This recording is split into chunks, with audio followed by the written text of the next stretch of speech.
Thursday morning, everyone. I hope this finds you well and living your very best life in Jesus Christ. As I said in the devotional last week, Landry loves his garden and his flower friends.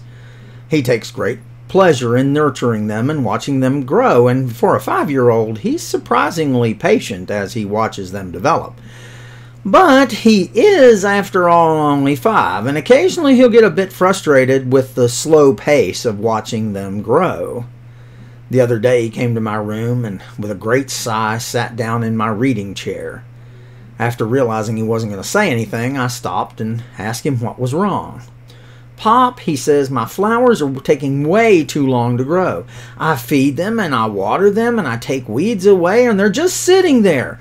When are they going to get bigger? When are they going to grow?"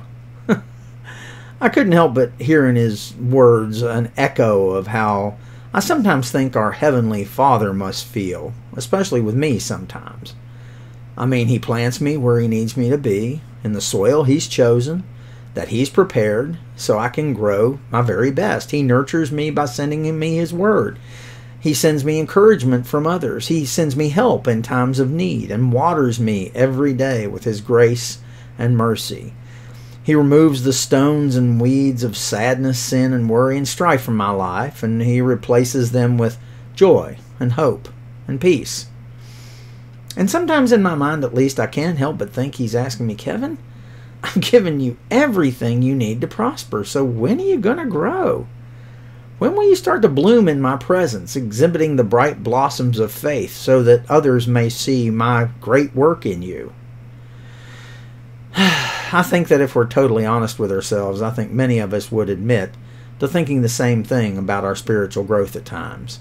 I mean, He's given us everything we need to prosper, and yet I feel many of us are simply refuse to grow. I know that in my case, I often wonder when I will really achieve the potential He must see in me to spend so much time and effort on me. But then I'm reminded that God is patient, unlike our little guy, and more than willing to wait for that moment when we burst forth into glorious bloom. He realizes that everything takes time. I mean, after all, He created us as well as time itself. But I think this does not absolve us from doing our very best to grow in the Lord every day, to work as hard as possible to achieve His will in our lives. I mean, after all, I don't want Him looking at my life and being disappointed with my lack of growth in Him. I want to strive to be the very best, prettiest, most fragrant flower in His garden that it's possible for me, at least, to be. I reminded my little buddy that everything happens in God's good time, and that his flowers were doing their best for him to grow and be pretty and make him happy. And that he may not know it, but that they really appreciate his hard work on their behalf. He seemed satisfied with this, and he happily went back to his garden and digging in the dirt, content that his efforts were not wasted and that, with time, blooms will eventually appear. So today I urge you to ask yourself, am I growing in the Lord like I should? And do I take the time to tell God how much I appreciate His work and His patience with me? If not, I suggest that now is the time. Take time today to thank the gardener. I hope you make today a fantastic day. I want you to know that I'm here should you need me, and I truly love you all.